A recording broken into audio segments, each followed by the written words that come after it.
Thanks very much for the introduction, Boo. I'm going to talk about data routinely collected, and we're going to follow a data journey to show the transition between routinely collected data through coding into big data and touch on some of the things that we can do with the big data. So the overview, I'm going to talk about what I think data are, talk about when they become big, and introduce natural language processing and the BSG. So for the purposes of today's presentation, I'm going to say that data starts in the 1970s when we first had an electronic form for storing it. And back in the 1970s, we only had magnetic tape and floppy disks, so we couldn't store very much data. And we didn't have very powerful processors either. I'm sure you're all familiar with Moore's law. This is a rehash of it. Notice this is an exponential scale. And Moore said that the number of switches or transistors in a computer process progressed exponentially. We can expand on that to go from electromechanical integrated circuits. Everybody always gleefully says, of course, it's going to stop someday because we've come to the limit of that technology. But we keep on inventing new technologies, so I don't necessarily know that Moore's law is not going to apply in the future. One of my heroes, Ted Codd, he read mathematics and chemistry at Exeter College at Oxford, and he flew Sunderland flying boats in the Second World War, worked for IBM after the war, and did a PhD at Ann Arbor, constrained by the number of transistors on a circuit and storage media, invented a way of decomposing data into related data tables, removing repeated elements into a separate data table so as to contract the total volume of data required to be stored, and developed a new algebra, the algebra of relational databases, so it was possible to search through the databases and invoke aggregate functions. Aggregate functions are very important because they tell you the mean, the maximum, the minimum, the mode of your data set. So, and that was the origin of structured query language, which we use in most of our database systems today.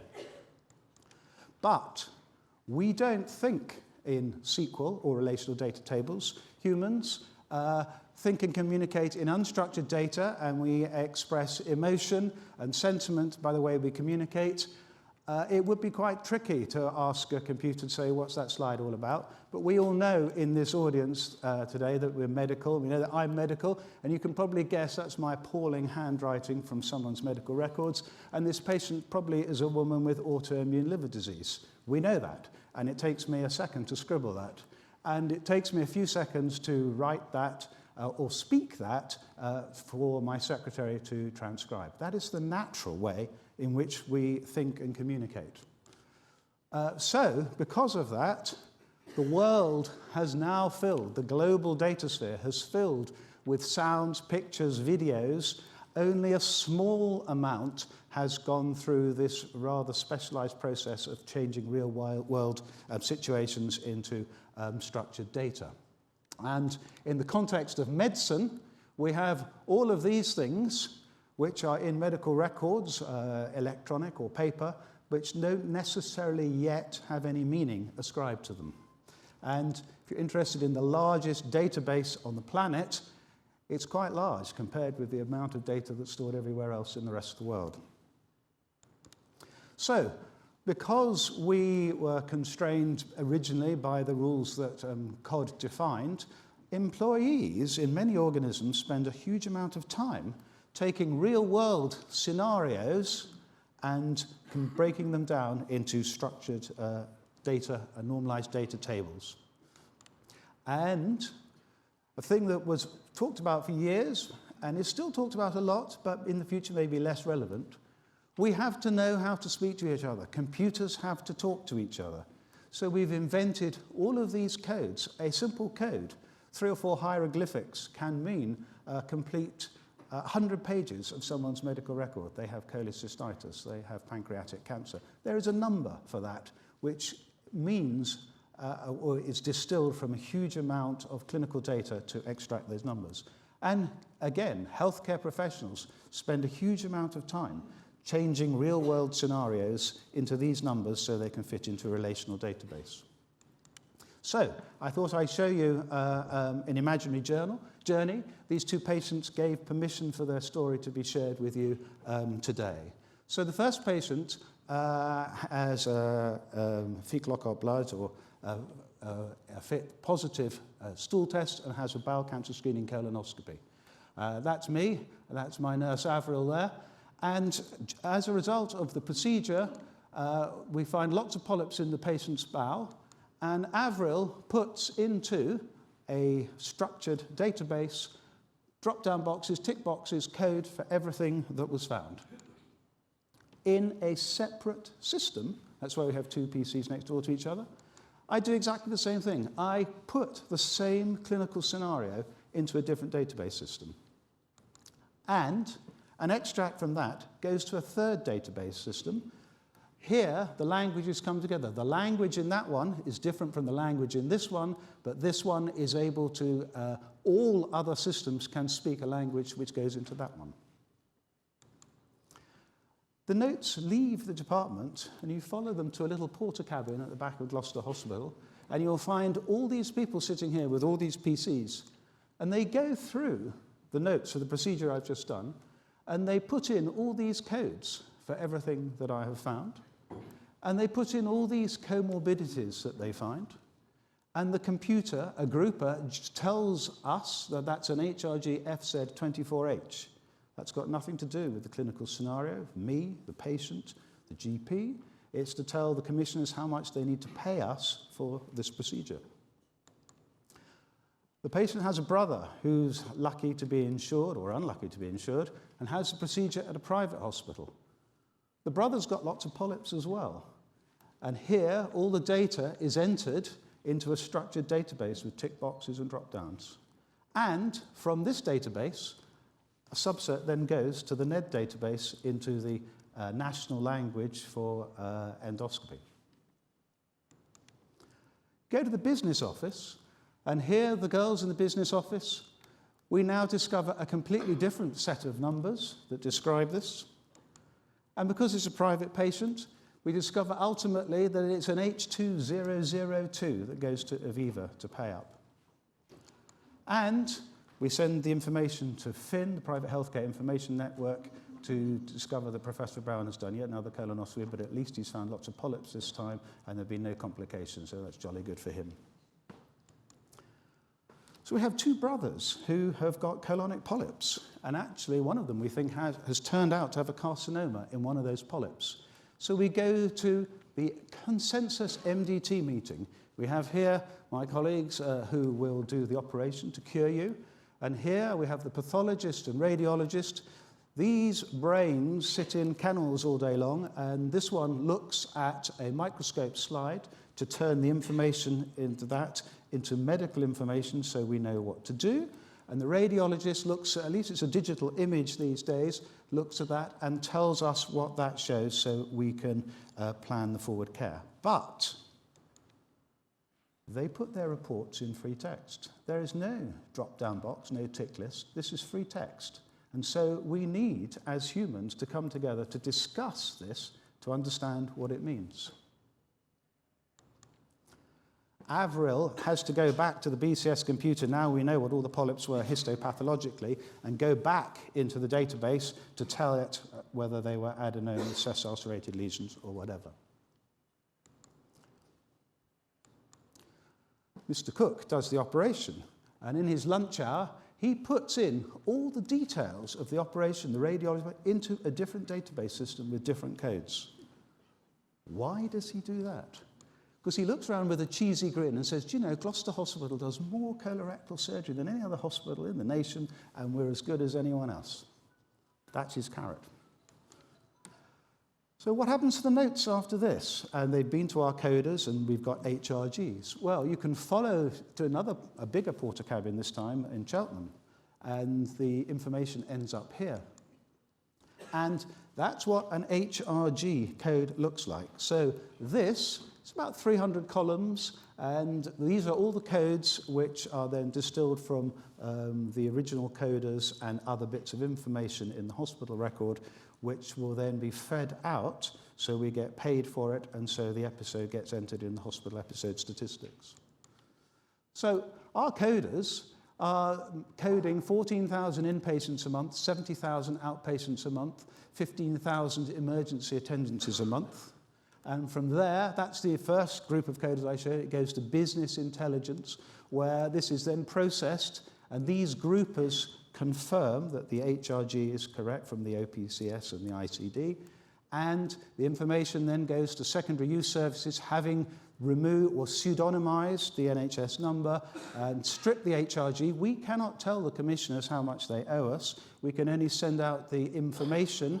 We can tell the commissioners how much we think they owe us and how much work we've done, but the commissioners are not going to believe us to pay us.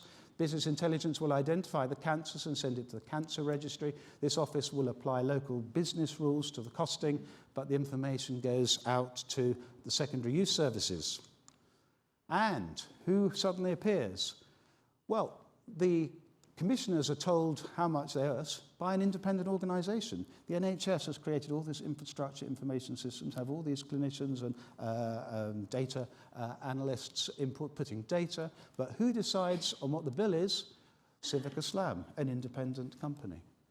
Who tells us whether we're performing correctly or not, whether we're efficient or not? Dr. Foster, not us. We pay Islam, we pay Dr. Foster and CTAI to analyse the big HES data sets to tell us whether we're doing our job properly. NHSX might tell us that this is the most cost-effective way of doing it, but we have got a lot of outside organisations analysing our data and providing feedback. But also in that building I showed you, each episode is costed. How long on each ward, how many blood tests they had, how many x-rays they had, and it's possible to report up to the hospital board, well, Ward 5 is a lot more expensive than Ward 7, etc., etc. And it's possible to say, if you have a hernia in this hospital, this is how much it costs. So it does inform the nation on how much our medical and surgical procedures cost. And where does this data go? Well, getting it right first time, the Model Hospital National Clinical Improvement Programme, they will analyse the data to inform hospitals, ward by ward, clinician by clinician, whether they're cost effective or not. So the HES data tells us what the activity was, what was done. This PLIX data, financial data, tells us how cost effective it is. So the data is getting bigger and bigger. But at the MDT, we decided it's very interesting, these two brothers, that there's this a lot of polyps and cancer. And this, of course, is a little bit fictitious. One wouldn't go straight to whole genome sequencing, but I'm making the point in terms of big data. They decided to look at the total genome of these two brothers. And with the next generation sequencing, it's possible to take the DNA of these brothers and to react it, digest it with a transposon or transposome, which cuts the DNA randomly into slices between 200 and 1.5 kilobases long, puts a universal ligator on the end of each of those cuts, and then use an oligonucleotide complementary to that with another sequence complementary to a solid phase nucleotide. It's possible to PCR these products and complete a complete library that will stick on a piece of glass. And by getting the temperature correct and the amplification conditions correct, one can create microclones, not a bacterial clone on an agar plate, a microclone of local identical DNA.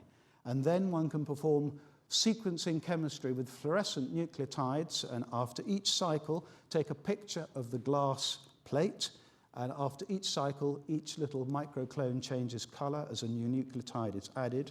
And by using the image processing invented by the astronomers to look at galaxies, it is possible to follow the color change across this plate and generate 3 billion nucleotide sequence, entire human genome, in 20 hours.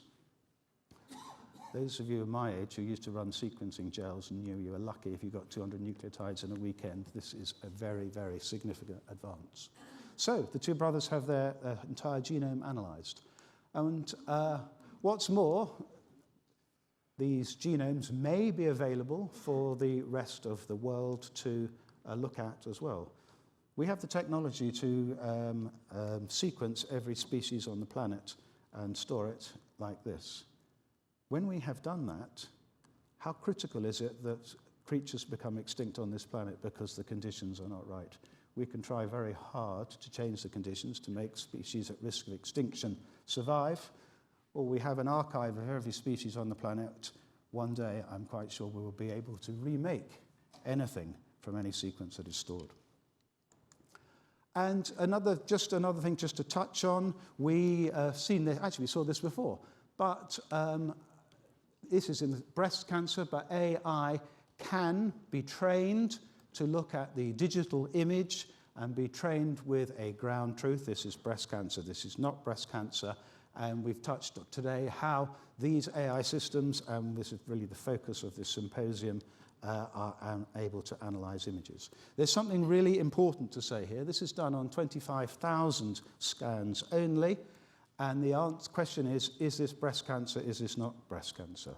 You could do the same thing on CT scans. Is this a renal carcinoma or not? That's great. Once you've trained it to do that, it won't tell you if there is an aortic aneurysm, a suprarenal mass, a pancreatic cancer. AI is great. We can train it with our ground truth. This is the disease, this is not the disease. But to look at a CT scan and say, is there disease, and what is that disease, will require every other algorithm that all the individual subspecialists have developed to be run as well. Not impossible, but it's just something to bear in mind in training data sets. So, what is data? When do data become big? Well, data become big when it's too big for your computer to analyze. So, and the volume of the data. So we can think of a simple Excel spreadsheet, a grid. You've got your number of subjects and how many things you're measuring in them, and it reaches a certain size when your PC can't do it anymore. That is relatively big data for your PC.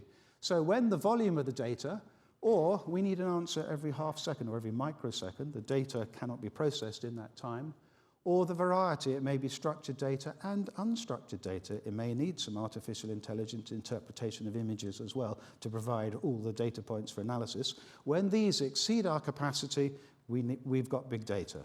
So for your computer, my computer, 200 million HES records by 300 data columns, that's big data.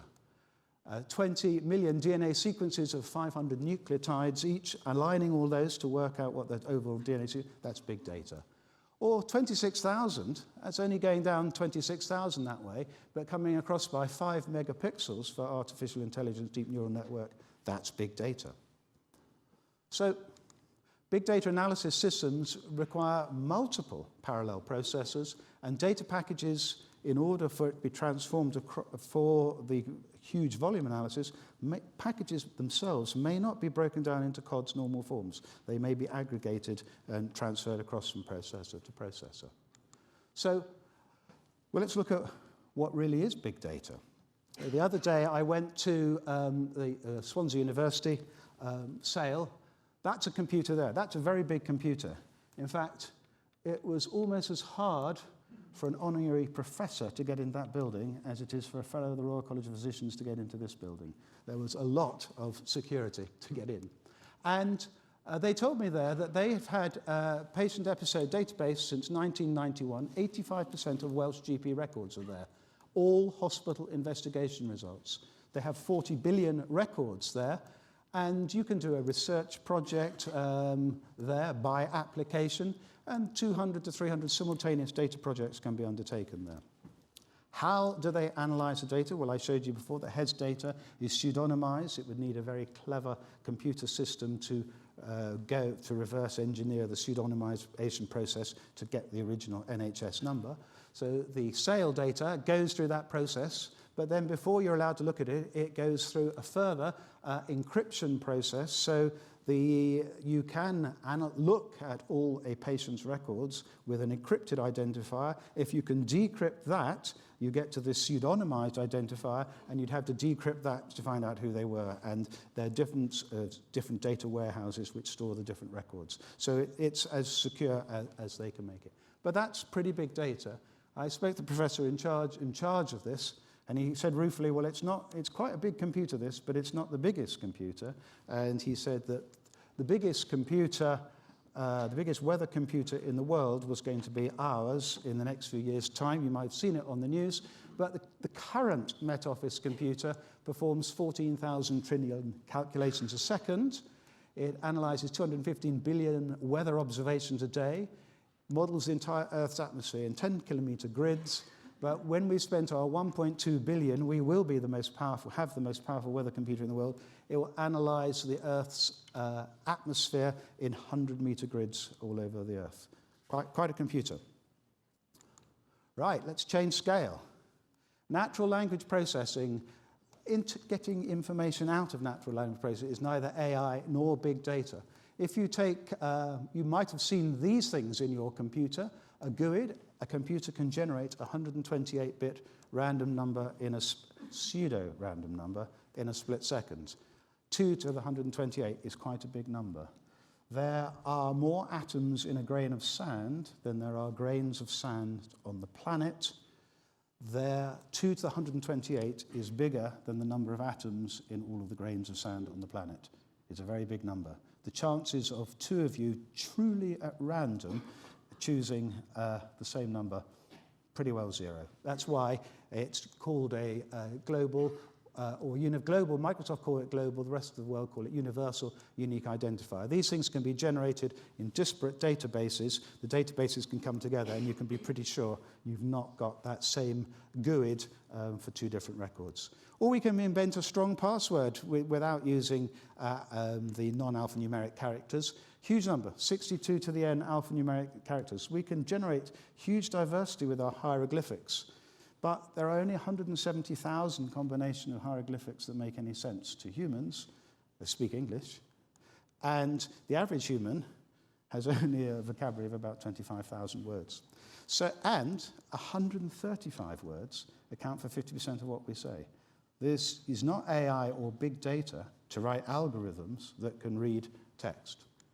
So, even a literate doctor, I say, can write a powerful NLP algorithm. We all know that these are phrases that pertain to Crohn's disease. We all know whether it's spelt with a big C or a small c, with or without apostrophe, or misspelt in context. We're talking about Crohn's disease. We know that the first two patients probably have Crohn's disease because in the same sentence, or very close by, there is pre- and post-support of Crohn's disease. And we all know the third and fourth probably don't have Crohn's disease because they're pre- and post-negation. It is not difficult to find a disease or list of diseases you want in text. There is only a finite way that we can say this. Maybe 50 or 60 different ways. It's finite. So we can write algorithms that find disease in medical text, algorithms that will find severity, location. So our radiology and histology reports, where humans have not decomposed the real-world situation into structured data, can be interpreted such that they could feed into AI systems as tagged additional information without the need of upscaling the data set for AI. So natural language processing, as we will hear this afternoon, has a real place in understanding medical records. So how's the PSG keeping up? Well, it's keeping up by having a symposium like this, by having industry sponsorship, by having endoscopy colleagues here who are responsible for NED, for having IBD colleagues here who are responsible for the IBD registry, the IBD bio resource. And so we are all involved as a society. And so many of you will be involved, have universities with whom you can engage in any of this type of work. But Dr. Ziki and I are quite interested in this, and we set up this little group for those of us who aren't in an academic institution, don't have links with a university, who are genuinely interested in learning, having a go. So if anyone wants to learn some of these techniques, learn to write programs in R, contact Dr. Ziki. Anyone interested in Python, contact me, and I can put you in the right direction for self-learning. It's great fun, particularly NLP. You don't need a huge computer. You can do it on your laptop, and you can analyze all your clinic letters or your radiology for the last 10 years of CT scans of this, that, and the other. So it's all good fun. There we are. I think that's all I have to say.